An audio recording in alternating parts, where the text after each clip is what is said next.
Hello दोस्तों, कैसे हैं आप लोग? अच्छे तो है ना? ध्यान तो रखते हैं ना? अपना किसी और के भरोसे तो नहीं छोड़ा है आपने? चलिए, आज हम लोगों को क्या पढ़ना है? अध्याय 9। चैप्टर का नाम है ग्रेविटी, गुरुत्वाकर्षण। और बालाजी किताब के आंकिक प्रश्न में से क्वेश्चन नंबर चौथा हम लोग यही सॉल्व कर रहे हैं। क्वेश्चन नंबर चौथा क्या कह रहा है? पृथ्वी के द्रव्यमान की गणना कीजिए। तो हमें सबसे पहले मास निकालना है, वो भी किसका?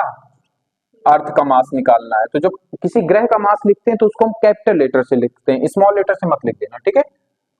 तो हमें क्या निकालना है? मास निकालना, वो भी अर्थ का। ठीक है, ये तो उसने पहले ही फाइंड आउट कर दिया कि हमें क्या निकालना है।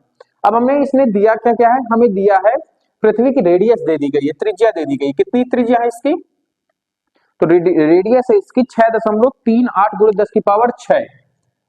6.38 गुणे 10 की पावर 6 मीटर। ये क्या है? इसकी रेडियस है। क्या है? रेडियस है।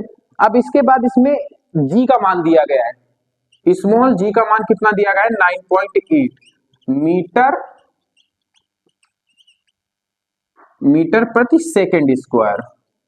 ठीक है, ये क्या दिया गया है? इसमें जी का मान दिया गया है। और कैपिटल जी का भी मान इसमें दिया गया है। क्या दिया गया है?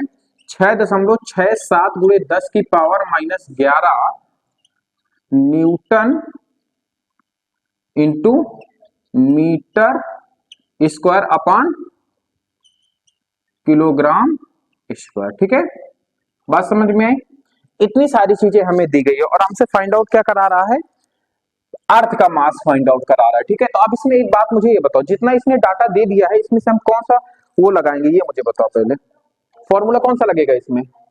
देखो, अगर हम F बराबर mg लगाते हैं, ये वाला F बराबर ग्रेविटी वाला, F बराबर capital G M e small m upon R square, अगर ये वाला फॉर्मूला लगाते हैं तो एक बात बताओ, क्या मुझे छोटे वाले किसी मतलब देखो, ये फॉर्मूला जब लगता है जब दो मास के बीच में ग्रेविटी हो। और एक फॉर्मूला मैंने बताया था इसके सापेक्ष, ये वाला G बराबर कैपिटल एम ई जी अपॉन आर ई स्क्वायर। बताए थे कि नहीं बताए थे? सिद्ध भी कराया था। तो यही फॉर्मूला इसमें लगेगा, नीचे वाला। ठीक है, तो हम कौन सा फॉर्मूला लगाएंगे? क्योंकि हमें जी भी दिया गया है, स्मॉल जी है, कैपिटल जी है, एम ई हमें निकालना है, हमें हमें आर ई का वैल्यू भी दी गई है। अब इसी को सॉल्व करना है हमें। देखो, अब इसमें थोड़ी सी क्या है, कैलकुलेशन थोड़ी सी ज्यादा पड़ेगी। इतनी चीज एक बार ध्यान रखना। ठीक है, तो कैपिटल जी का मान कितना दिया गया है? 9.8 गुणे, सॉरी बराबर लगाओ अभी, कैपिटल जी का मान कितना है? और फिर स्मॉल जी का मान 6.67 गुणे 10 की पावर -11। हमें एम ई तो निकालना है, तो इसको ऐसे ही रख देते हैं इंटू में, अपॉन नीचे हमारा क्या आएगा? रेडियस का स्क्वायर। रेडियस कितनी है? 6.38 इंटू 6 10 की पावर 6 का क्या लिखना है? होल स्क्वायर करना है। ठीक है, इतनी चीज समझ में आ गई। अब हमें इसको ही क्या करने हैं? सॉल्व करना है। अब देखो, पहले क्या सॉल्व करेंगे? पहले नीचे वाले को सॉल्व करेंगे। ठीक है, तो करते हैं नीचे वाले को सॉल्व। 9.8 बराबर 6.67 गुणे 10 की पावर -11 एम ई। ठीक है, यहां तक बात समझ में आई? अब इसके बाद मुझे ये बताओ, 6.38 का मान क्या आएगा? आपको वर्ग बताओ कितना होगा? 6.38 गुणे 6.38 करेंगे, कितना आएगा समथिंग में? अब देखो, ये 6 से तो ज्यादा है, पॉइंट में 3 है, तकरीबन ये 41 के करीब पहुंचेगा। कितना आ रहा था इसमें? अगर हम लोग 40.9 के समथिंग आएगा ना? 9.6 के समथिंग आएगा। ठीक है, इतना आ रहा है इसका स्क्वायर। आप लोग कर लेना। तो कितना लिखेंगे हम लोग? 40.96 गुणे 10 की पावर। अब देखो, घात के ऊपर घात का क्या होता है? गुणा। तो 6 का 2 गुना करेंगे, कितना हो जाएगा? 12।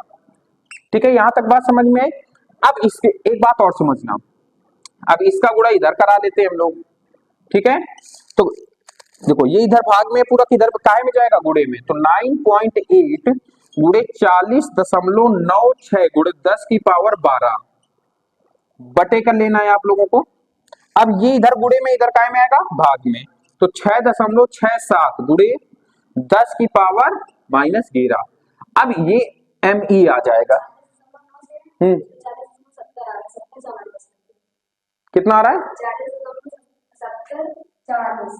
7 जीरो आ रहा है, तो 7 जीरो ले लेते हैं। ठीक है, 7 ले लेते हैं, तो 40.7 कर लो, 7 जीरो कर लो, ठीक है, यहां तक बात समझ में आई।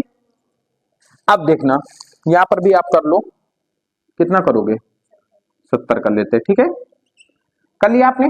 अब समझो 2 अंक के बाद दशमलव इधर है, 2 अंक के बाद दशमलव इधर है, तो दशमलव दशमलव खत्म हो जाएंगे, खत्म हो जाएंगे कि नहीं हो जाएंगे। अब हमारे पास एम ही बचा क्या, ये समझना, अभी बिताड़ दें।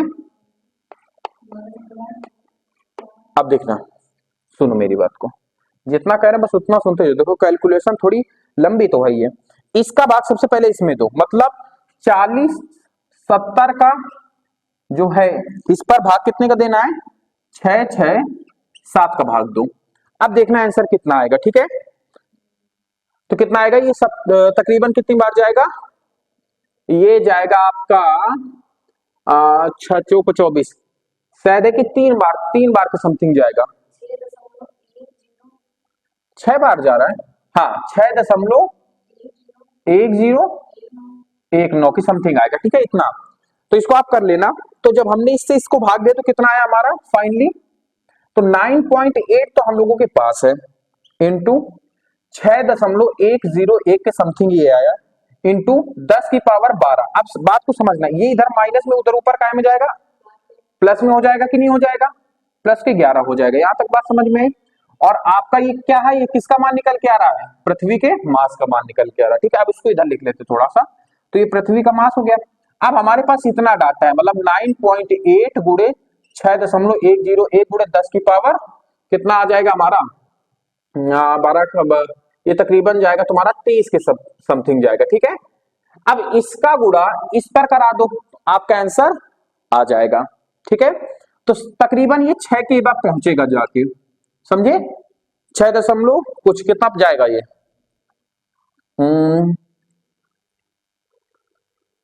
ये जाएगा आपका 6.8 गुणे 6.101।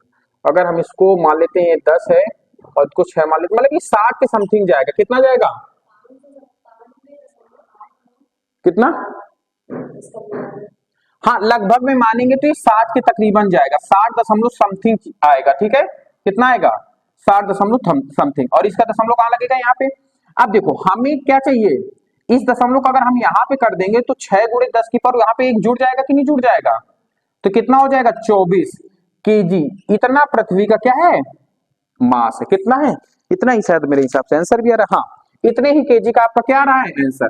तो इसमें कैलकुलेशन थोड़ी सी ज्यादा हार्ड है, इसको आप कैलकुलेटर से कर सकते हैं, ठीक है, बहुत ज्यादा लेंथी है ये, ठीक है, समझ में आया ना। इसमें हमने कुछ नहीं किया, नॉर्मली फॉर्मूले में रखा और इसको प्रॉपर्ली सॉल्व करते चले। अगर आप लोगों को दिक्कत हो तो बताओ, एक बार हम और समझा दें।